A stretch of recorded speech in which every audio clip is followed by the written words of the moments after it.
Matagal na namin ipinakilala si Dabo sa channel na ito. Nasa sala siya noon kasama mga kamag-anak nang may marinig silang nakakatakot na sigaw at may nakita sa bintana. Pagkalipas ng ilang linggo, Disyembre 25, 2025, naglalaro siya ng Grand Theft Auto 5 sa Xbox matapos buksan ang regalo. Biglang may kumatok kaya nag-record siya. Naglalaro ako ng Grand Theft Auto at naririnig na parang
Hindi ko nga alam kung ano.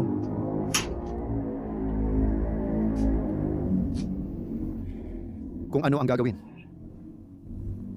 May narinig siyang kalabog mula sa kanilang pintuan, pero nang itutok niya ang kanyang kamera doon, isang nakakatakot na mukha na may maitim na mga mata ang tahimik na nakadikit sa labas ng bintana, pinagmamasdan lang. Ilang sandali lang pagkatapos, nang bumalik siya, wala nang kahit ano doon at wala ring tao sa pintuan. Kinabukasan ng gabi, nagising si Bo bandang 2:00 ng madaling araw dahil naramdaman niyang may nakatingin sa kanya habang siya'y natutulog. Pagtingin niya sa kwarto, may nakita siyang nakakatakot at pinanood niya ito. 1:56 ng madaling araw. At nagising ako dahil nakaramdam ako ng isang titig.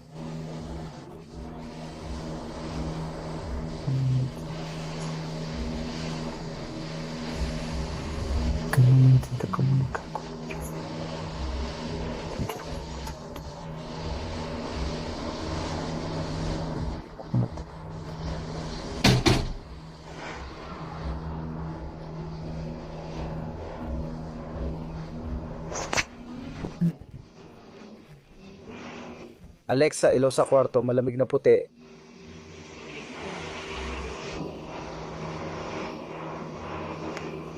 Ganito tunog dahil sa ventilador. Walang kahit ano.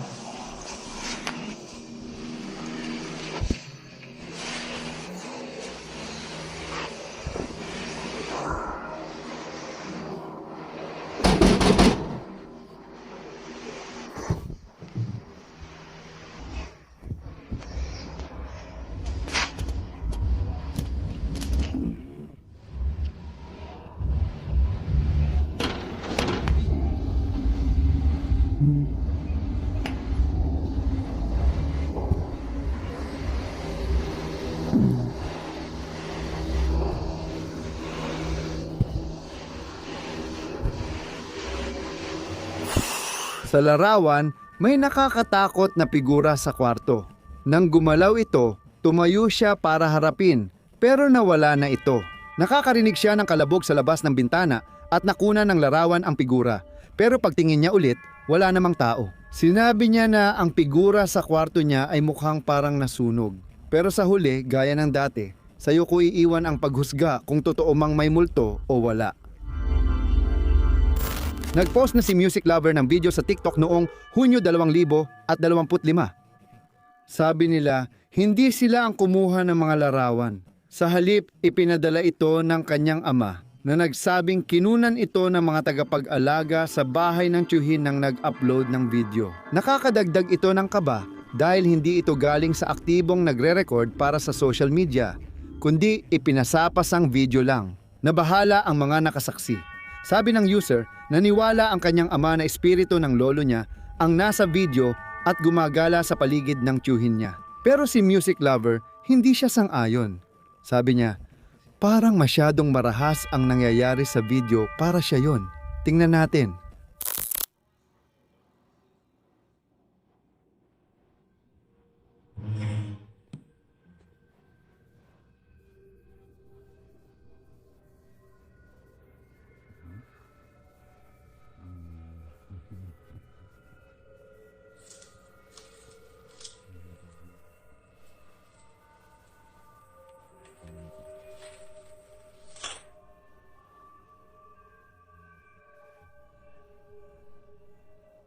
Sa buong video, maraming kakaibang bagay ang nangyayari sa loob ng bahay. Bago biglang matapos ang video, gumagalaw ang mga bagay, magulo ang pakiramdam ng paligid, at parang may presensya ng kung anuman doon. Hindi lang ito nagtatangkang makita, kundi kumikilos din ito ng sobrang agresibo. Sa paglalarawan, sinabi ni music lover na pagkatapos makita ito, hindi na talaga niya alam kung ano ang iisipin. Inilarawan niya ang sarili bilang lubos na nagulat sa sitwasyong ito. Ikaw, anong palagay mo? Maaaring yumaong kamag-anak ba ito na gustong makipag-ugnayan o ang agresibong kilos ay may ibang ibig sabihin? Salamat. Ang nagsimula bilang isang normal na gabi ng panonood ng pelikula kasama ang pamilya ay nauwi sa isang nakakabahalang pangyayari. Nanood sila ng The Deliverance, isang horror film batay sa totoong kaso ng bahay ng demonyo noong 2011 nang mawalan ng kuryente. Nabalot agad ng dilim ang kwarto at nag-iba ang pakiramdam sa paligid.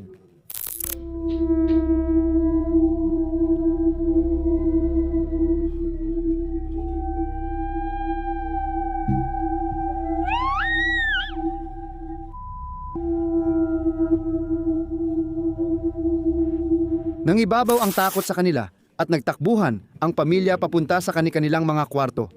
Umaasang doon na matatapos ang lahat, pero hindi ganoon ang nangyari.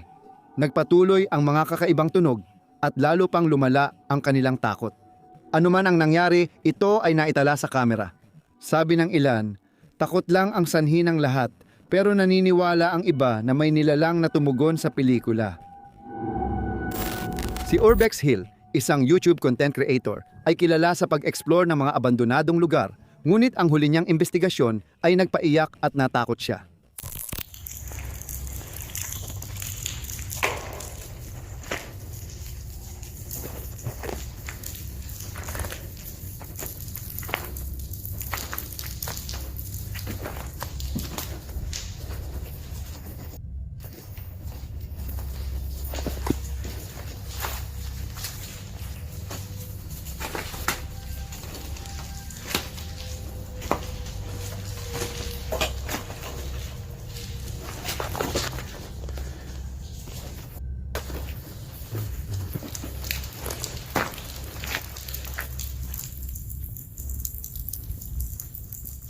Sa pagbisita sa lumang abandonadong pabrika, parang normal ang lahat sa una.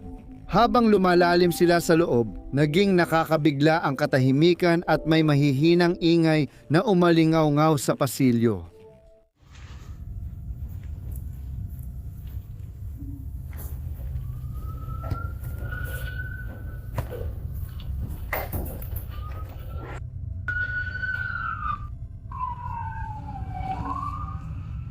Kumusta?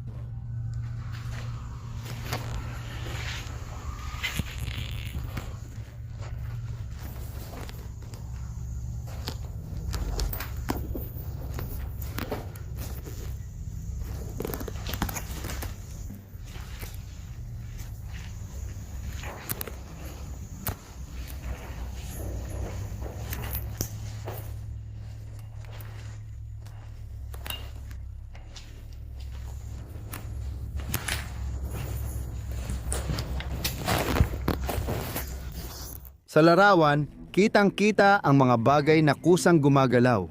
Nang makita ito, natakot ang tagapagsiyasat. Nang tumawag siya, walang sumagot, ngunit lalong lumalakas ang pakiramdam na may nakatingin sa kanya. Ngunit walang tatalo sa karanasan niya sa loob ng abandonadong simbahan. Urbanong eksplorasyon.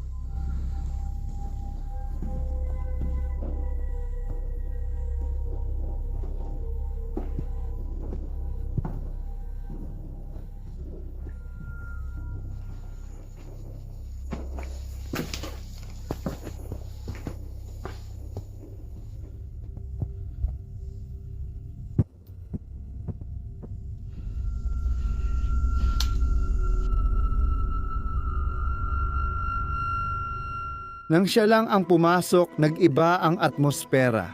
Nakuna ng kamera ang kakaibang tunog, di maipaliwanag na galaw, at malinaw na madilim na presensya malapit sa hagdan. Inamin ni Urbex Hill na isa ito sa ilang beses na tunay siyang natakot sa eksplorasyon. Ano man ang nasa simbahan, ayaw nitong naroon siya. Imahinasyon lang ba iyon o may mas masama pang nangyayari? In-upload ang video sa YouTube noong Disyembre 2011 ni Luther McGill Jr. Kwento niya, gumagamit siya noon ng chat app sa telepono at nag-e-eksperimento sa settings nang bigla niyang marinig ang kakaibang ingay sa likod niya. Dapat ding pansinin na medyo kaduda-duda na kinukunan niya ang sarili ng video eksakto noong nangyari ito.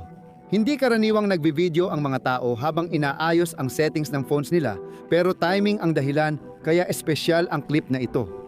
Panoorin mo.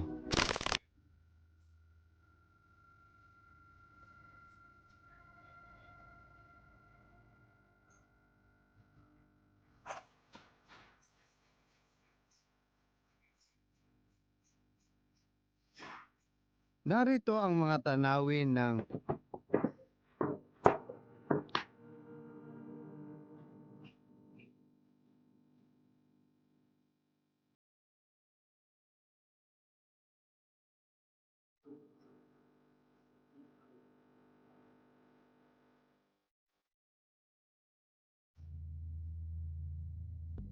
sa 20 segundo, makikita mong dahan-dahang bumukas mag-isa ang isang cabinet sa likod ni Luther.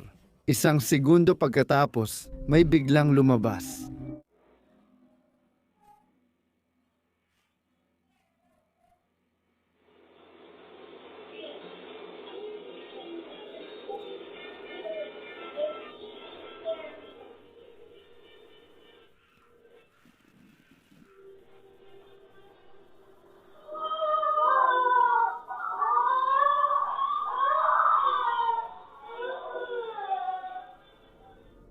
Ilang segundo lang ang lumipas, biglang sumara ng malakas ang isang pinto ng mag-isa na naging dahilan ng biglaang takot ng mga bata habang sila'y nagsisigawan at nagsitakbuhan. Isa itong biglaan at agresibong galaw, hindi banayad, na para bang may gustong mag-iwan ng malinaw na mensahe.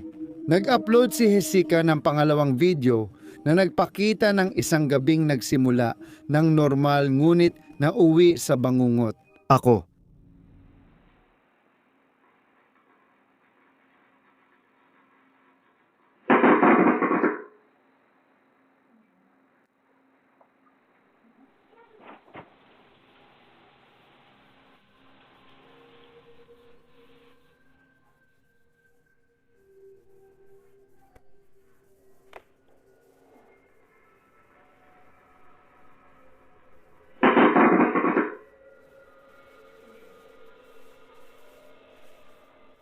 Biglang nag-short circuit ang ilaw at ventilador, kitang nagkikislapan at pumapalya ang mga kable sa loob. Biglaan ito at talagang delikado. Kapag pinagsama ang dalawang clip, lumalakas ang mga pangyayari. Una, malakas na pagsara ng pinto. Tapos may nangyayari sa kuryente. Ano sa tingin mo ito? May bagay ba sa bahay ni Jessica na humahamon sa tapang ng mga bata? O isa lang itong galit na espiritu na nagpaparamdam ng presensya niya? Si Isaac at ang kanyang nobya ay tumuloy sa bahay ng tiyahin niya sa panahon ng Victoria habang naglalakbay sa ibang bansa. Madali lang ang trabaho nila, bantayan ang bahay at aso. Ang bahay ay parang naipit sa panahon, puno ng lumang gamit at tahimik na mahahabang pasilyo. Ang bagong dagdag lang ay mga security camera na nagbibigay daan sa tiyahin ni Isaac na magbantay kahit malayo. Isang gabi, mag-isa ang nobya ni Isaac sa kwarto nang may kakaibang ingay na umalingaw-ngaw mula sa ibaba. Sa una, binaliwala niya ito. Iniisip na baka ang bahay lang ang umaayos ng sarili.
Pero kalaunan, sa parehong gabi, tiningnan ng tiyahin ang mga recording ng seguridad at napansin niya ang isang nakakabahalang bagay.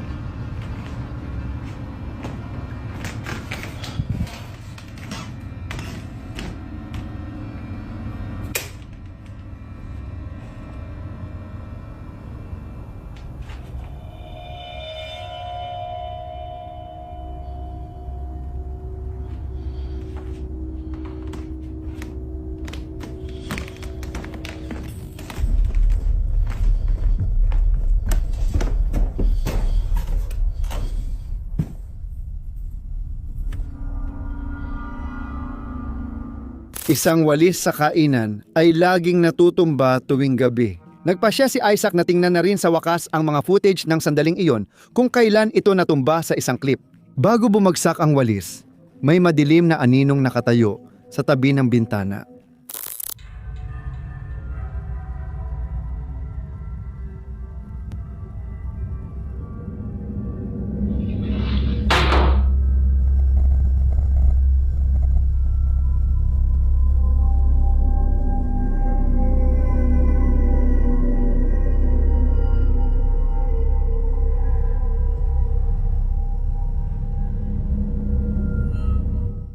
Tahimik, hindi gumagalaw, at agad na naglaho. Ang nakakabahala ay anyo nito.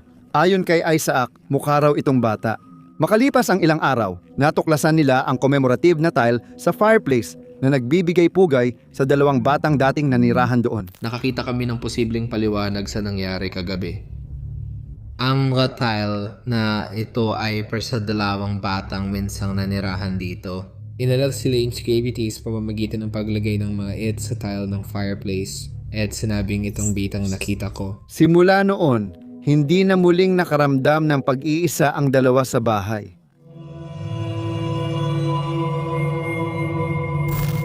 Noong Enero 2011 nag-upload si Ginoong Snowman ng video sa YouTube kung saan sinabi niyang mag-isa siya sa bahay habang naglalaro ng Fallout New Vegas. Walang kakaiba o nakakatakot hanggang sa makarinig siya ng kakaibang ingay mula sa ibang bahagi ng bahay. Noong una, hindi niya pinansin ang mga tunog, pero nang magpatuloy ito, nagtanong siya kung multo iyon.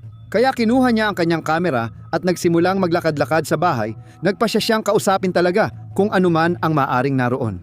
Nagtanong siya kung may tao roon, ngunit walang sumagot. Sumunod, nagtanong siya kung balak ba siyang saktan. 1 o 2 segundo pagkatapos, nangyari ito.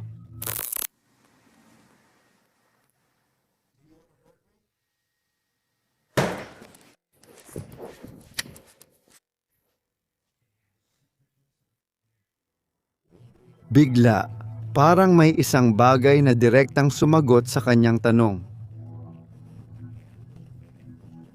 Diyos ko, salamat. Galing sa kwarto ni Noah yon. Nakita mo ba? Ano yon? Ha? Bakit mo ginagalaw ang papel na yan?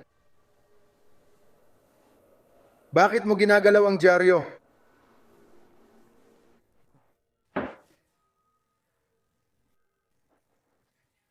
Isang dyaryo ang kusalang tumaas at dahan-dahang sumara ang pinto ng kwarto. Walang tao o paliwanag, mag-isa lang sa paligid. Lumipat ng kwarto si Ginoong Snowman. Akala niya makakatulong ang distansya, pero lalong lumala ang sitwasyon. Ano ang espesyal sa lugar na ito?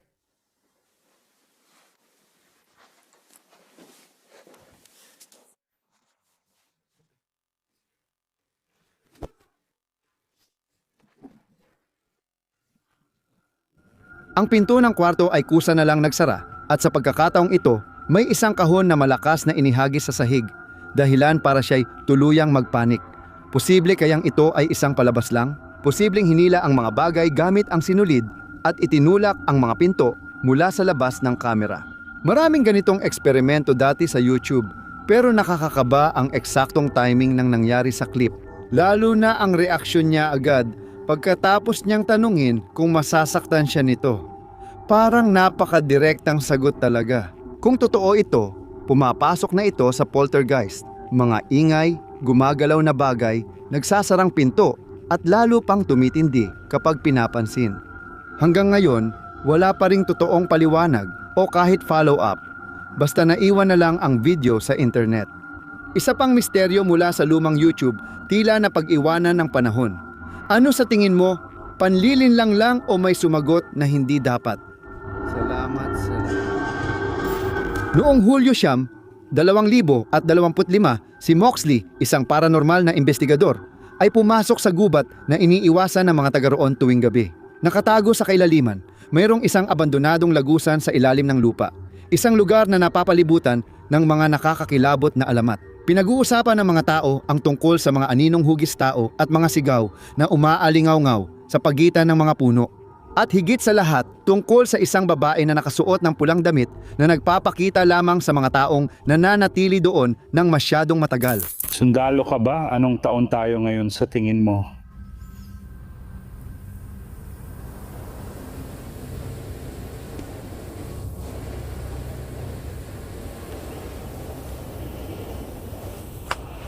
Kadiliman.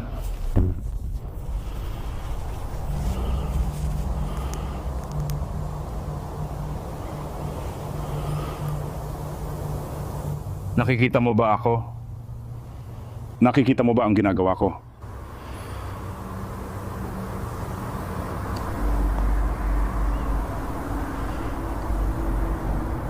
Pwede ka bang lumapit at magpakita sa harap ko? Ipakita mo sa akin kung sino ka.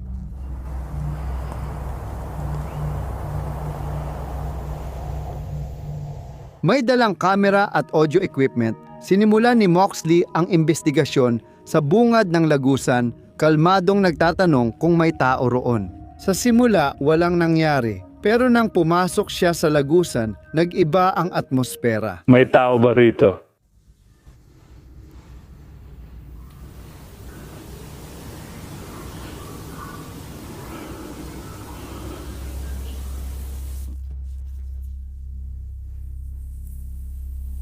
Hindi seryoso.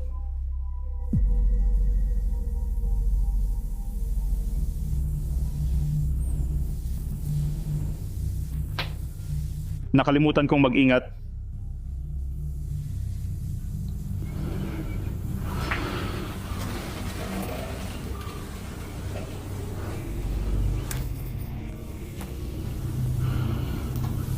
Tuwing ako'y tumatalikod, Maaari mo bang sabihin sa akin ang kanyang pangalan? sabihin mo sa akin kung sino ka.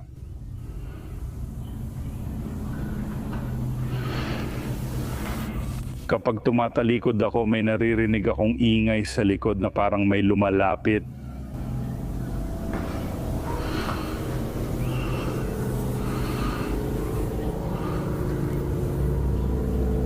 Ikaw ba ang gumagalaw sa likod ko?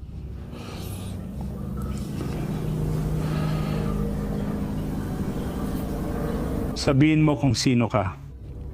Iatras mo ng konti ang camera.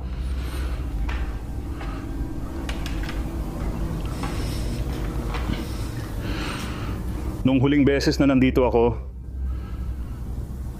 sabi mo ito ang libingan mo. Kung tama ako, patay na ba ako? Hindi ko talaga masasagot yan. Kaya gusto mo bang umalis ako? Huwag kang umalis.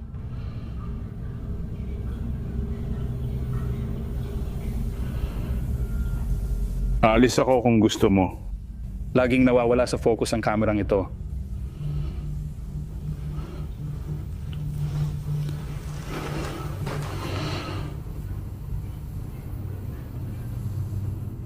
Hirap mag-focus ang kamera niya at natakot siya ng husto.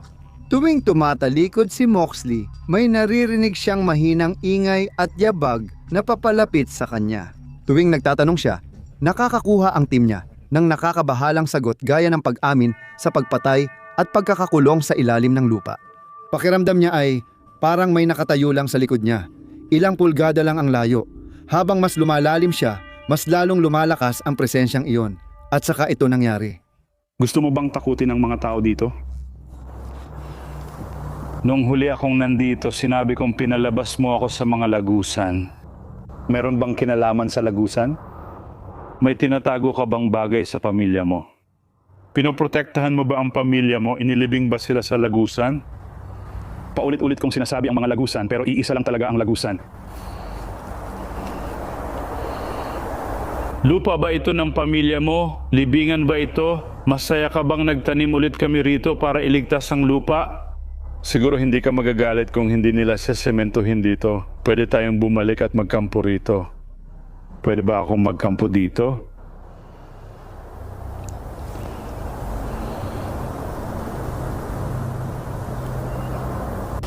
Pinatay nila ako. Sinabi mo bang pinatay ka nung huli? Sino ang pumatay sa'yo? Sabihin mo ang mga pangalan nila. Sabi mo nung huli akong nandito na may pumatay sa'yo rito. Sabihin mo ang mga pangalan nila at pangalan mo.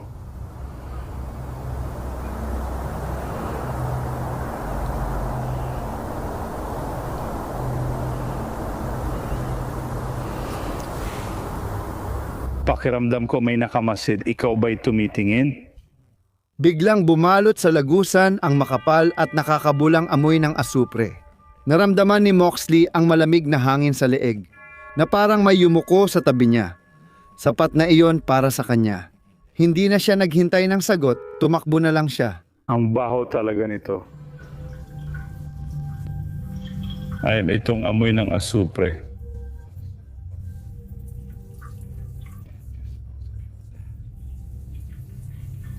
Pwede ka bang magtagal? Mukhang hindi ko kaya dito sa ibaba. Aakyat na lang ulit ako. Hindi ko kaya ang amoy na to. Hindi kailangan kong umalis. Ha? Ano yon? Ano yon? Ano yon? Ha? Ano yon? Ano ba yan?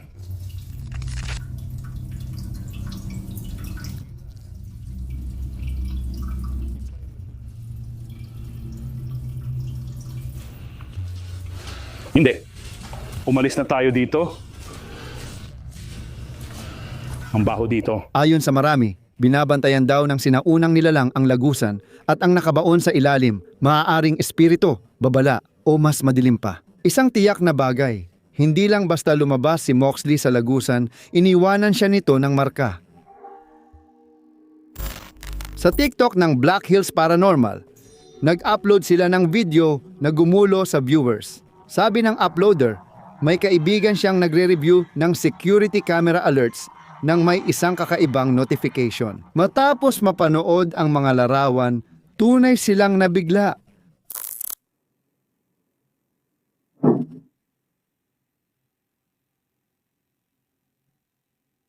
Sa gabi, isang kakaibang refleksyon sa ref ang nagpa-activate ng camera recording.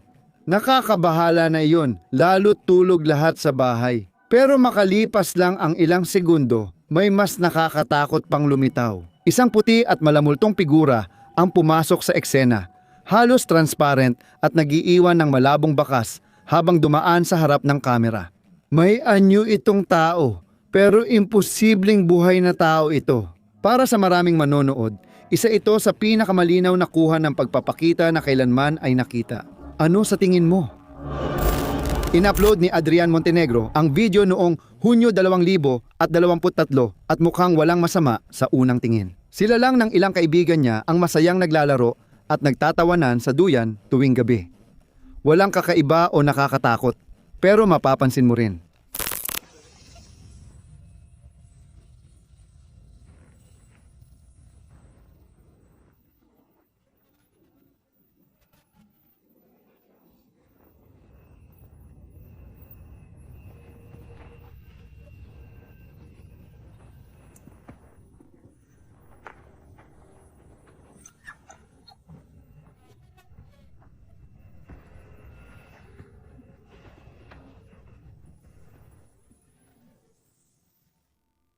Kung sisilipin mo sa likod, makikita mong may tila taong nakatayo sa dilim.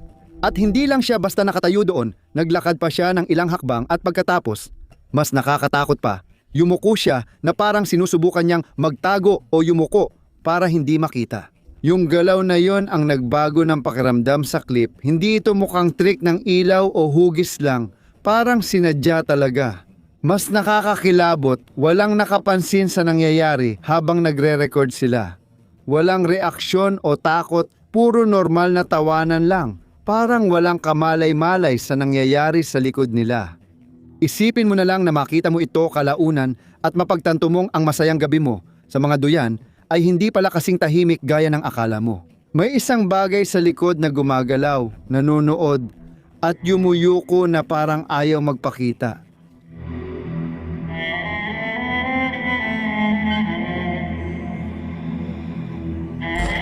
Isang lalaki na ang pangalan ay Antonio Petron ang nagpost ng video na ito sa kanyang TikTok account at ipinapakita niya ang tahimik na paggalaw niya sa loob ng bahay nila ng 10 oras ng gabi. Mukhang pagkatapos niyang makarinig ng isang bagay na nakatakot sa kanya. Maingat siyang naglakad sa pasilyo, tahimik at pagliko niya sa kanto, naging nakakabahala ang mga nangyari.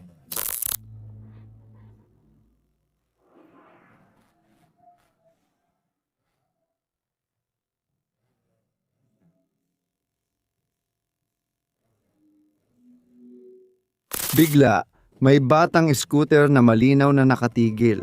Biglang gumalaw ito mag-isa, gumulong sa pasilyo at lumiko sa kanto na parang may nagtutulak.